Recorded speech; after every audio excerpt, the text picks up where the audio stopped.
to come here tonight. He is really booked. We had to book this months in advance. Mr. Matt Hargis from the University of Arkansas. All right. Oh, you don't have to clap, I promise. Well, thank y'all for being here. Thank you for allowing me the opportunity to come speak. Thank you, Mr. Hubbard and Mr. Davis, for putting this on. For those of you that don't know me, my name is Matt Hargis. I do have 3 kiddos in this school district as well, and then for the last 18 years, I've been employed at the university in the Office of Admission. So I just kind of want to use really that role, that experience to talk a little bit about concurrent credit and what I think, some really good things that the school is going to be offering. So first and foremost, I really want to compliment the school for offering both, right? AP, hopefully you all came out to the AP night that was offered in the fall. I think they're actually getting ready to do another one. We've offered AP at Prairie Grove for a long time, and I think it's fantastic that now we're being able to offer concurrent credit as well. If I did my math right, which is a question mark, but and some of these overlap, but a student really has the opportunity to earn up to potentially 80 hours of some kind of college credit here at the high school, which is incredible. I think it's 14 AP classes and 12 concurrent credit classes. So a lot of opportunity. We look at them from a college standpoint as ones that they really work together. It's not necessarily an AP track or a concurrent track. I've got a 9th grader here, and we've already kind of been talking about what she's going to take this and what she's going to take maybe that. I look at it as a partnership. And not necessarily, I think that was one of the questions that came in, is how do I know which one to take? You really want to be talking to your counselors, talk to your teachers, and look at your research, make that decision, but they're both fantastic. So I just kind of want to focus a little bit on the concurrent side. One thing that I'll say is, if you're looking at going to college, and I'm assuming that every student in here is, and every parent that in here has a student that's looking that direction, it's super important that you take advantage of these opportunities. For example, in the fall 22 class at the university, so the one that just graduated last May, started in August, I'm going to give you some numbers. So there were 3,313 individual students that received AP credit as part of our freshman class. There's over 34,000 hours worth of credit that they earned through an AP class. That same group of students, there were 3,447 students that earned some type of concurrent credit. Over 54,000 hours of college classes that a student earned before they ever set foot on a college campus. And so again, it just provides you with some opportunities that not everybody really can take advantage of. So again, kudos to the district. I want to talk a little bit about some of the benefits, and then maybe some of, I'll just call them concerns, things that you want to think about when trying to consider, concurrent credit. So first and foremost, you get a major start at a cheaper rate, right? For $125, you're going to be able to take a college class. That's going to give you 3 hours of college credit. And of course, that's offered through UFAS. If you went to UFAS, if you graduate from here and you decide to go to UA Fort Smith, you take that same 3-hour course, it's going to cost you almost $780. Okay? If you go to the University of Arkansas, $960. Even if you go to NWAC, you're looking at over $600 for a 3-hour course. And for getting it for $125, that is a heck of a deal, right? So you can be $500, $600, $700 out of pocket and have 15, 18 hours before your student ever graduates. So that's kind of always the first one, is the cost savings. Second, it's easily transferable. It's especially to Arkansas schools. If you're looking at staying in-state, and I certainly would encourage you to take advantage of the Arkansas Academic Challenge Scholarship and some of the other benefits that you have for staying in our great state to go to get your college education, you really aren't going to have any trouble transferring that credit somewhere else. As long as you make a C or above in that class, you should be able to earn that credit from UFAS and transfer it to any school that you want. UCA, ASU, University of Arkansas, UAM, you go down the list. So you really shouldn't have any problems there.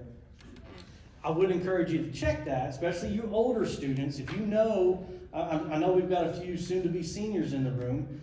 If you know where you want to go, definitely go ahead and check that college and see what does and doesn't transfer from UFAS and on the list that Mr. Hubbard sends out. That way you can go ahead and know.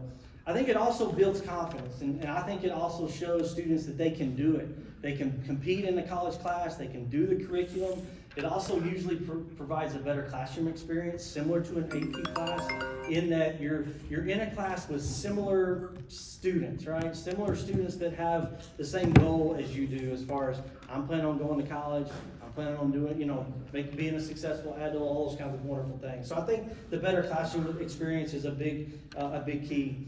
That Head Start also gives you some options from graduating early to study abroad to double major, and maybe not costing you that much more money, right? Maybe you can double major and be still done in 4 years because you've earned 20 hours in high school through AP and concurrent credit. And it just allows you some more options down the road.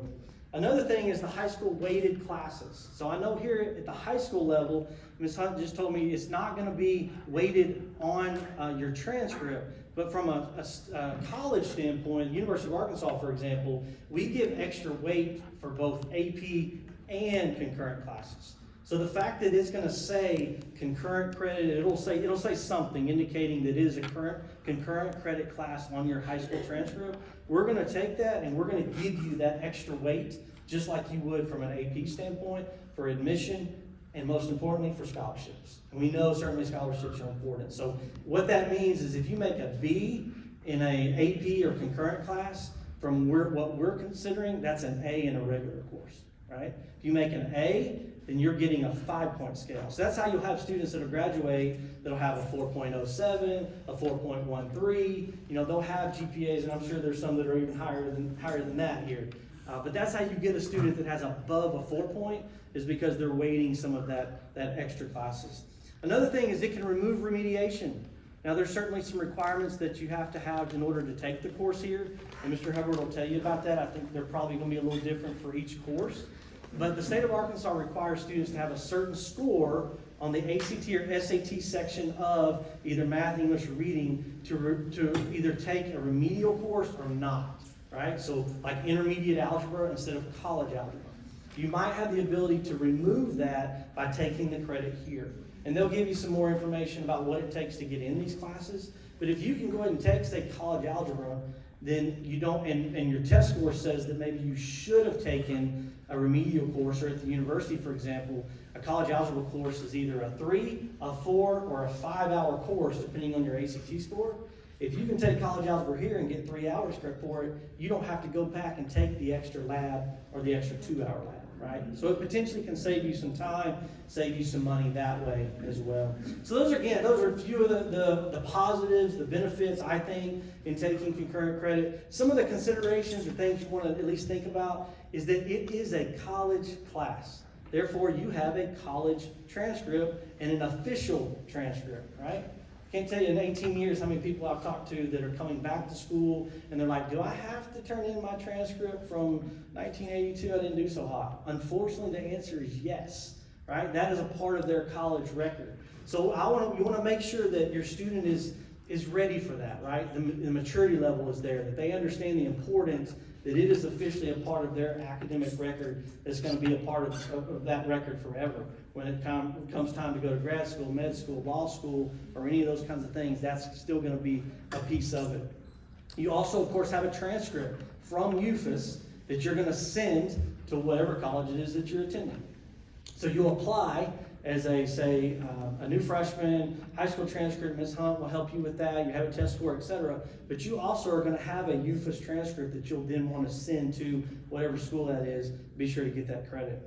While it does transfer to almost any school in the state, that's not always the case everywhere across the country. Some of you all might be thinking, I want to get as far away from Prairie Grove as I can, right? And I might go to a small public or small private liberal arts college in Georgia.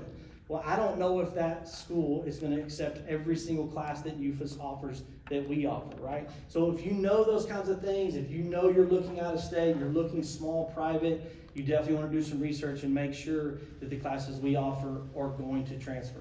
Typically they will. They're mostly core classes, U.S. history, college algebra, Comp 1, etc. But again, you just something to think about. And then you also want to think about how it affects your plan, right? And what I mean by that is, if I'm an engineering student, I'm typically going to take Cal 1, or they want me to be Cal 1 ready as a freshman, because then I have to take Cal 2, Cal 3, and differential equations. It's very math intensive. If I take a concurrent class here and I make, say, an 81 or an 80, I'm an okay student, but I didn't maybe do as well as I could have or should have. Am I ready for Cal 2 just because I've earned that credit at that college that I'm going to? Maybe, maybe not. That's a question that you and your student would have to answer. But that is a situation where you may be encouraged by your academic advisor to take Cal 1 again. Now, in my opinion, $125 gets you that experience. It helps get you that preparation. It helps get you ready for that course, even if you have to take it again. But that's a scenario that where it may not, it may not benefit as much as you thought. The flip side of that, if I'm an English major and I've got to take one math class the entire life of my college career, and I can take that here at the high school with Mr. Hubbard's class, sign me up, right? Because maybe math's not my strong point, which is why I'm going into English to start with. So you just kind of think about the classes that you're taking now ultimately are going to play a role, and they're going to fit into a curriculum that you're going through as far as college goes. So I'll kind of close with this. I never want to say anything and not be sure to emphasize that colleges, when it comes to admission, in particular for scholarships, GPA is super important. And I would never recommend a student, and even my own 3 kids, they will not take a class that doesn't ultimately benefit their GPA, right? I'm not going to have them take a class where they're going to make a C and struggle when ultimately they can make an A in a regular course. And that's a decision that I, as a parent, am going to make, because I know that colleges are looking at GPA so much when it comes to test scores and GPA. Having said that, there's so many opportunities here that the Prairie Grove High School offers that you're doing yourself a disservice by not at least exploring it. And I think there's a major role for both AP and for concurrent classes for the right student in the right situation. And so again, kudos to the high school for doing it. I'm a big believer in concurrent credit. I love the fact that you get the credit simply by taking the course. AP, as you know, you of course have to pass a test at the end of the year. They're both phenomenal. They both have a place. I want to be sure to emphasize that as much as I can. We at the university love them both, but as a parent, I'm super excited that Prairie Grove is offering some concurrent classes. So I'll turn it back over to Dr. Hubbard.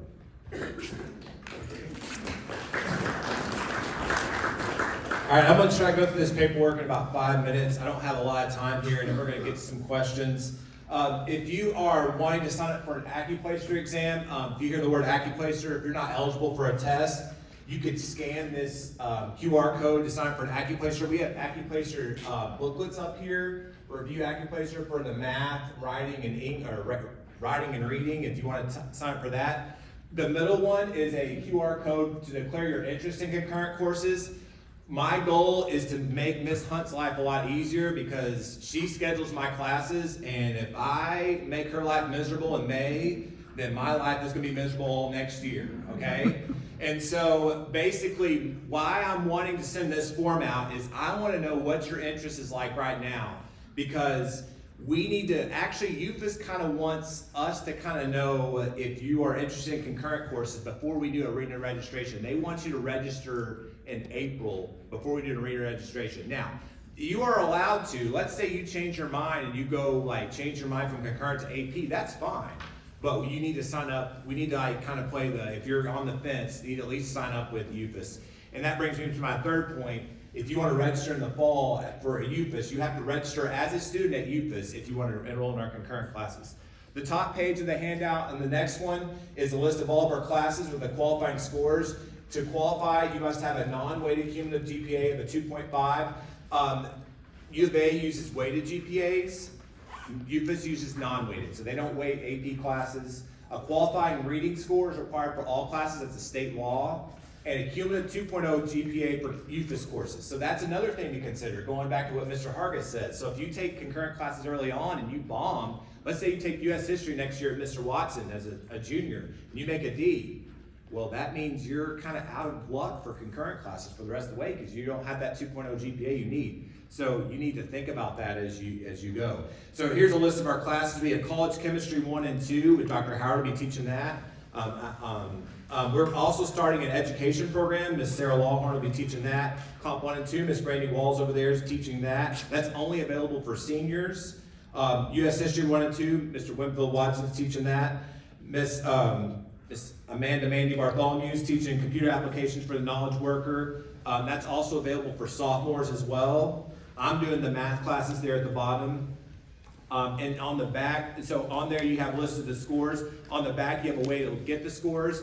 Juniors, you have an ACT coming up, so that's a way you can get the scores if you don't have a qualifying score. But if you're not a junior, if you're a sophomore or a freshman, your route's the AccuPlacer. So you need to go ahead and sign up for an AccuPlacer account and get going on that, because that's going to allow Ms. Hunt to know how we need to schedule. We're trying to set up a process for how we can schedule AccuPlacer. So go ahead, get an account signed up for that. Okay, frequently asked questions. Basically, we've covered a lot of these things, but I would also encourage you, along with that, private colleges in the state of Arkansas can be a little nitpicky as well with Concurrent. So be a little, sometimes I've had to check for some students this year. Also too, it's $125. If you are a free introduced lunch student, your costs are covered for concurrent classes. And so if that's something that like parents haven't turned in the paperwork, you turn in the paperwork next year for that, you qualify, turn in the paperwork, you get all these classes covered. That's an awesome deal. We talked about the grading scale. We talked about who teaches the course. That's been another popular question. These courses are taught on site by Prairie Grove High School teachers. They are not taught online. I don't know if y'all know, but last week, online teaching or online students do well in online situations, and so they are taught on site. And I found my students do well in the classroom. And we cover we kind of talk with UFAS. We have a mentor professor with UFAS, and we talk with them. Now I want to get to what the research says. If you compare what I've done extensive research. If you compare AP to non-AP, AP is more successful with college. If you compare concurrent to non-concurrent, students who don't take concurrent students are more successful. So the question becomes, which one's better? Which one's better? So Taylor and Yan, 2018, did a study, and they compared which one was better. They found that AP students did better than non-AP students. They found concurrent students did better than non-concurrent. But they found, when compared, there was no significant difference between AP students and concurrent students in their retention and their post-secondary degree completion. So some people are going to say AP's better. Some are going to say concurrent's better. Well, what does the research say? The research says that they're both the same. They're both great, just as Mr. Hargis said. And in fact, going back to what Mr. Hargis said, the people that actually do the best, according to the research, are the people that take some of both. I fit in that category, and I want to actually elaborate on something that he said. What should your child take? I've gotten this question a lot over the last few days. What should your child take? I'll go back to mine. I'll kind of go back to what he was saying about engineering. I wanted to go into a STEM field, okay? And so I knew I took some concurrent. I took concurrent English, but if I would have taken college algebra, that would not have prepared me. He said, STEM, when you take engineering, you take STEM, it starts in Cal 1. And so if I would have taken college algebra as a wannabe STEM person, I would not have been ready for college. So for me, I needed the AP science courses. I needed AP calculus. I needed those AP math courses to help prepare me to get to where I need to go. So I took some AP classes, I took some concurrent classes, and they both helped me to get where I'm at today. And I mean, some could argue maybe that's not good or not, but I would say they both helped me be successful in college. And so I'm an advocate for both. We have some phenomenal AP teachers here. If you get an AP teacher here, you get an AP class, you will get a quality education, I guarantee you. We have phenomenal, they've gone through years of training. This is an AP, and it's not just starting with them. It starts in 7th grade. We have teachers in 7th grade who start implementing AP and honors programming and all that, and so they do a tremendous job. Moving on the back, I looked at research on the cost of college. Just looking at it, my mission would be, I want you all to get at least a year. If you want to go to college, I want to get at least a year of college covered for you all. And if you go look at the average cost of college, and the state average is $23,598. You look at the U of A, it's $23,124. These other places, it's around $20,000. If you took all concurrent classes and got 30 hours, that'd be $1,250. So you're talking about saving almost $18,000 there by taking concurrent classes. And not just taking concurrent classes, taking an environment where teachers care about you. Taking an environment where teachers will take care of you. And not just concurrent classes, but AP classes, getting those college credits here. So I just can't stress enough how important it is to take these concurrent classes, take these AP classes, And for all the reasons he said as well, they're going to be, and so I don't want to be a salesman for either program, but I will be a salesman for two things. One, if you want to go to college, you need to be taking either concurrent or AP courses or a combination of both. And two, you need to be doing something, pursuing something. And that's another thing, that kind of what I close with on this thing is, like, and I push my kids, you know, some of my students in my classes, it's like, you gotta be pursuing something. If it's not a, you know, if college isn't for everybody, you gotta be pursuing a trade or school or something. But you gotta be pursuing something. A high school diploma isn't gonna cut it anymore. It's just, that's what the research shows. The high school diploma, the people that are successful with that, it's shrinking. You gotta have a trade certificate, you gotta have a college degree to be successful. All right, that's what it shows for the majority of people. So that's just kind of my rant there. I'll ask a couple of things here. I've got an information sheet about just college math beyond Algebra 2, just some things to consider there. I went through and looked at all the classes, what should you take, and I looked at a variety of different courses nearby, or colleges nearby, just the majors that required college algebra, the majors that required statistics, the majors that required survey of calculus, and the majors that required AP pre-calculus and AP calculus. So you feel free to look that over. Also, we are offering a new teacher education program. Okay, Ms. Sarah Lawhorn's teaching now. We're gonna actually send out a video with more information about this sometime this week. But basically the state is desperate for teachers. For some reason, people are just not knocking down the door wanting to be teachers. And so you have the opportunity, and this might be, hopefully there's some people in the room that are interested in this, that if you complete her 2 education classes and 1 more concurrent class, you have the opportunity to sit in and take a parapro exam and become a certified teaching assistant. And the state passed laws to where, or they passed legislation to where you could be a certified parapro after high school, make $15 an hour, that starts counting towards teacher retirement. You get, they'll help pay for your college, all these other incentives for you to be a teacher. So they're desperate for teachers. If you want to be a teacher, there's really, like, they will pay for your college basically. And there's incentives, they will help pay for your college, okay? The state of Arkansas will help pay for your college. Please see Ms. Lawhorn if you have more questions about that. She's been doing a lot of research and got us some grants for that. Last thing in there, shout out to Ms. B here, a lovely camera lady. We've got 1 earned college credit for computer applications. This is a skill I use every day. It's a very important skill that's available for sophomores, juniors, and seniors. All right, so I want to get to some of these questions I have, and y'all feel free to chime in. The cost implications, so that was the first question.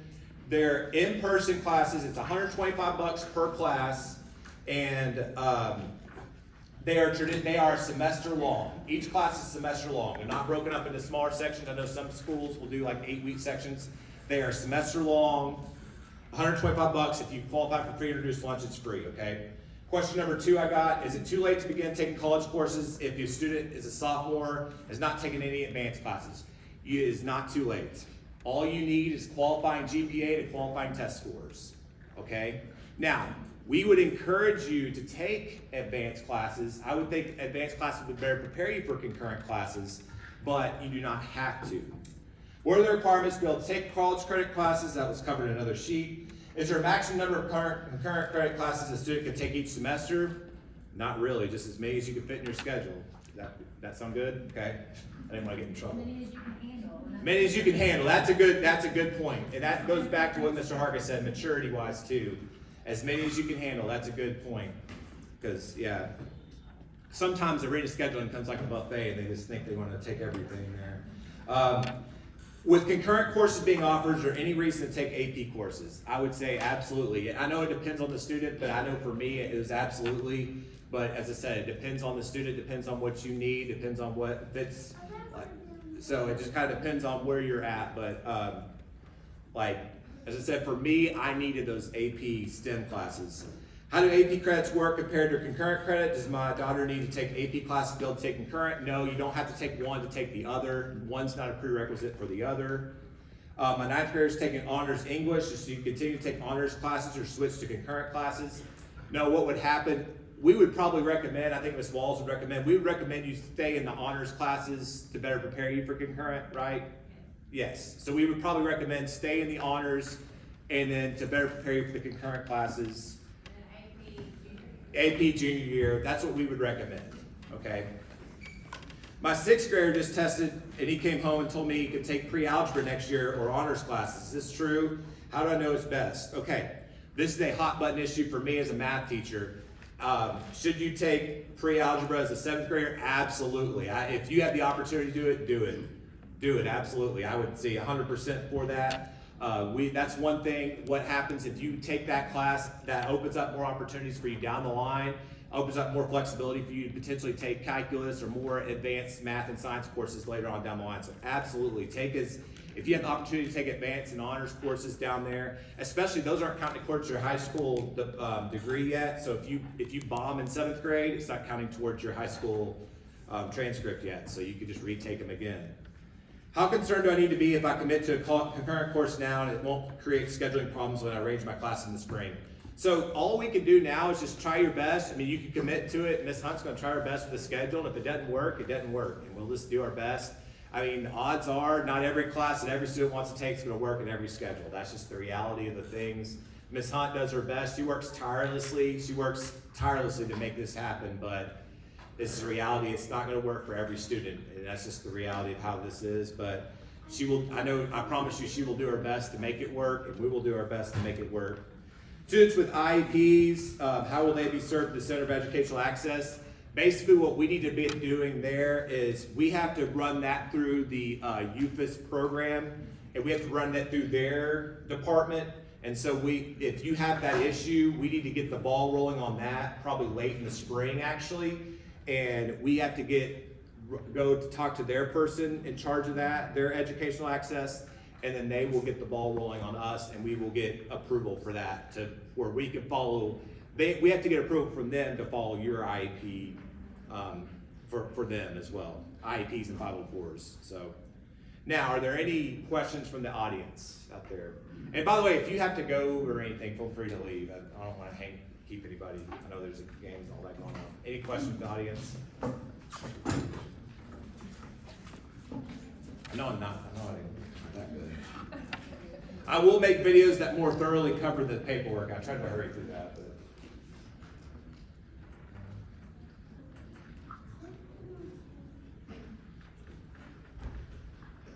Oh, yes. I had a question for you, Steve, earlier, and it may be for a bit of time, but since I'm new to this, it counts as, for the semester class, let's say for U.S. history, it counts as one college credit, 3 hours, right? 3-hour college class, 1 full high school credit, so. One full high school credit, so if Yes. they take both sections, They that's get 2 high full school. high school credits, and does it also count for their U.S. history? It would count for their 1 U.S. history credit that they have to have to graduate. And Like then- 1 semester would be that U.S. history that they have to have to And graduate. the other would be, Just an elective. and the other question I had was, could they take like, say they've already taken U.S. history, can they take current next year? Or if they've taken AP U.S. history, can they take the current as well? Could it be an elective? If they took AP U.S. history and did not score on the exam, I would say like go ahead, but if they did score on the exam and got their credit, then like it's not, I mean, they can if they want, there's nothing that says they can't, but that is the same college credit unless they took, like AP U.S. history is like the first level of U.S. history at college. The second one that they could just jump in the spring for year 2. Right, that would be. Like, if they wanted to, but they wouldn't, as far as graduation credits or whatever, they wouldn't have to if they had. But if they took it and didn't score on the exam for credit, then I think the concurrent class would just be that much easier for them to make an A. Right.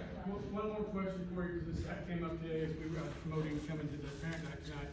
Somebody asked, and again, I'm sorry that I don't know all the details yet, but they asked, if they took the concurrent class, it accounts for, you said 1 credit for a semester here, correct? And then second semester, go there. But in college, do all majors have to have a history credit? And my answer to them was, most usually have to have a basic history class, at least 1 credit. At least but I know 1. some don't. Right. Usually 2. I mean, Yes. most university cores have 2 English, 2 history, a certain amount of humanities, at least 1 math. So it's usually at least two US History 1 and 2. Oh, Thank you so, very much. so a couple of things there. One, if you take a concurrent class, you get like, normally you take a class for a semester, you get a half a credit, but a concurrent class, you get an actual full credit, for a full year credit, it's half a semester. And two, the concurrent class, so that would, for most majors, like even if you're, like for me, I was a math major, those US history classes would be, both of those would be useful for my degree. They would not go to waste. The only exceptions I would say to that, I was actually talking to a student today that's looking at the RN program at NWAC. And so for them, that was specifically looking at specific kind of trade associate areas.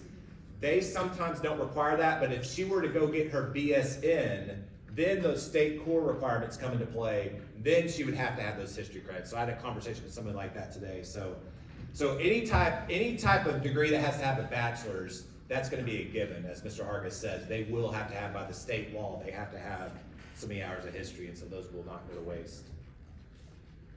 Thank you.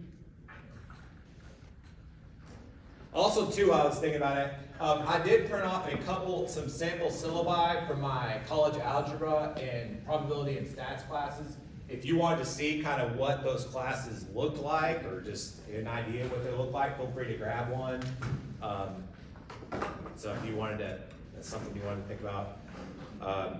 Do you know when all the requirements have to be met, like when the test scores and all that have to be? They said something about April. They threw out an April 24th date for about registration, but they might have some wiggle room. We would really like them to be done by early May. I think we could probably get them in by early May. We really want to try to get the acupuncture going probably in early March, right? And so our goal is, it would really help if you would sign up. If you need to take the acupuncture, if you go ahead and sign up. We're trying to come up with a plan to how we can efficiently offer the acupuncture to as many people at one time, to where it's not a burden on Ms. Hunt, and it's effective and efficient for your students as well. And the acupuncture is $5, and students can take it once per day, and it's 20 questions, multiple choice. They get unlimited time on it for each exam. So that's kind of what the acupuncture is. It's a cheap way to get eligible for these classes. So, any other questions y'all can think of? There's one Yes, more. yes. Is this, the semester's chemistry one? Huh? Or is it Chem 1, 1 semester, Chem 1, 1 semester, Chem 2, the second semester, correct? 2? Okay. Right.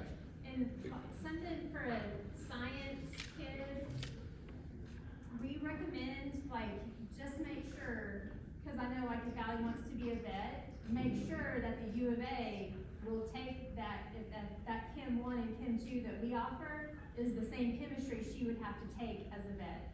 Like, they may accept it as an elective credit or whatever, but some of those specific majors are really picky about what classes they want you to take, and if they don't think that our concurrent classes are like high enough or whatever, they may not. So that's something to look at maybe before. Right. The reason why she says that is there's actually like 2 different types of college chemistry. I do think this one is the one that vets do take. They would take. I think this is the more rigorous one, but there are 2 types of college chemistry, 2 levels.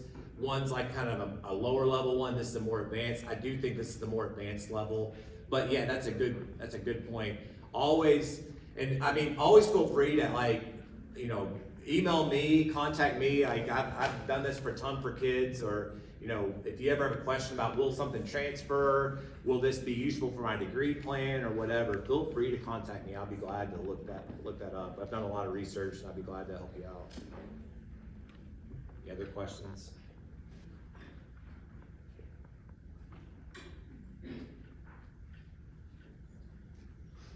All right. Oh, go ahead. So on the English 1203 and 1213, like Jill said, that's first semester and second semester. Correct. 1203 and 1213. It's only for senior year. Right. So the only thing they can do to prepare for that is to just take honors until senior year. Honors and AP. But the AP ones are like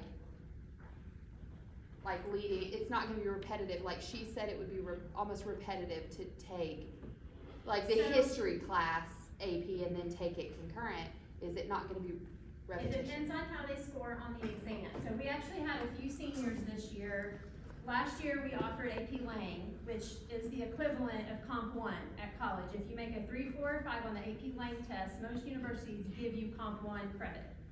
And so we had, I don't know, 5 or 6 maybe kids that took AP Lang last year and scored on the exam. And so they dropped Comp 1 and just went in at Comp 2. Like, because they had that Comp 1 credit from that test, but they still wanted to, I mean, they're still gonna need to take Comp 2 anyway. So it depends, but like, there's also several kids that took AP Lang that did not score on the test, and they took Comp 1 and probably were way more prepared than what they would have been because they had AP before. Like, they probably had an easier time making a good grade in Comp 1 because they took AP their junior year.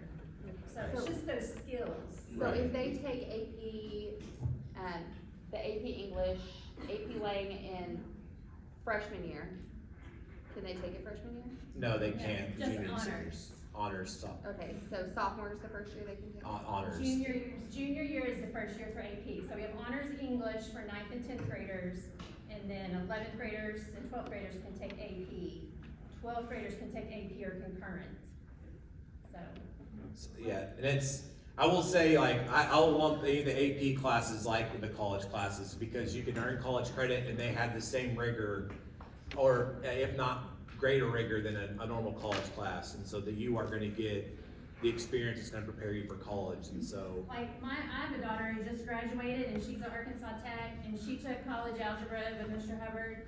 She's not a math person. She took college algebra with him.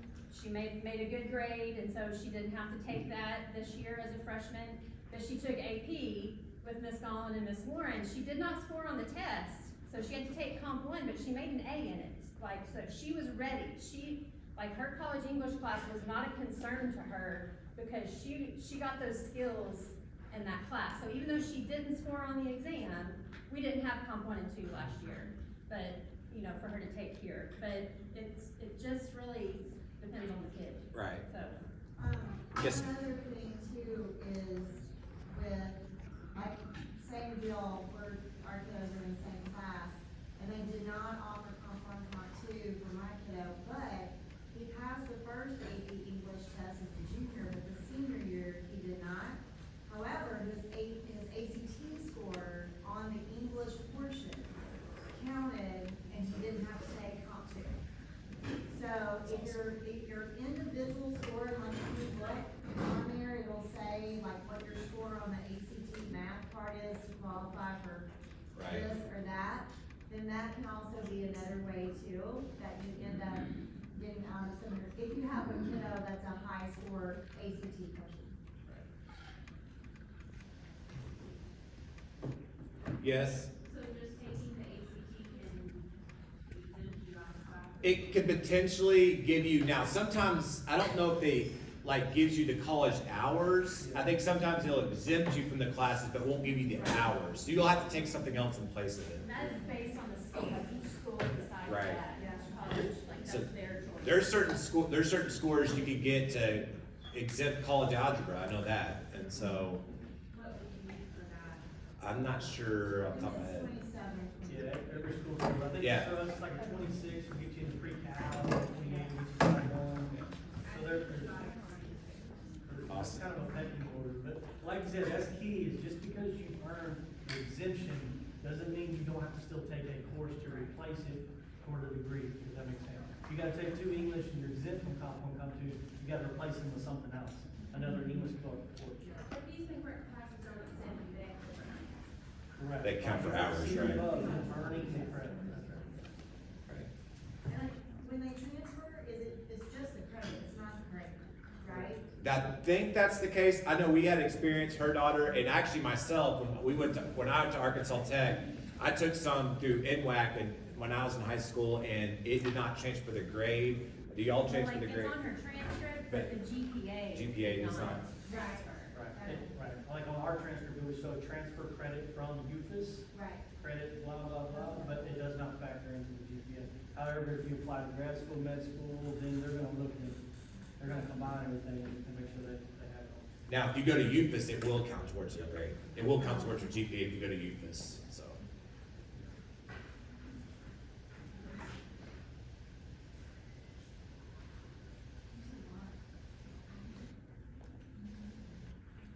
Any other questions? Good questions.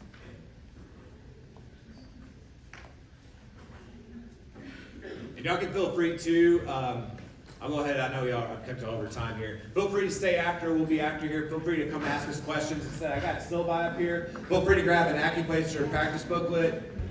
Feel free to grab some paperwork over there. Thanks for coming out tonight.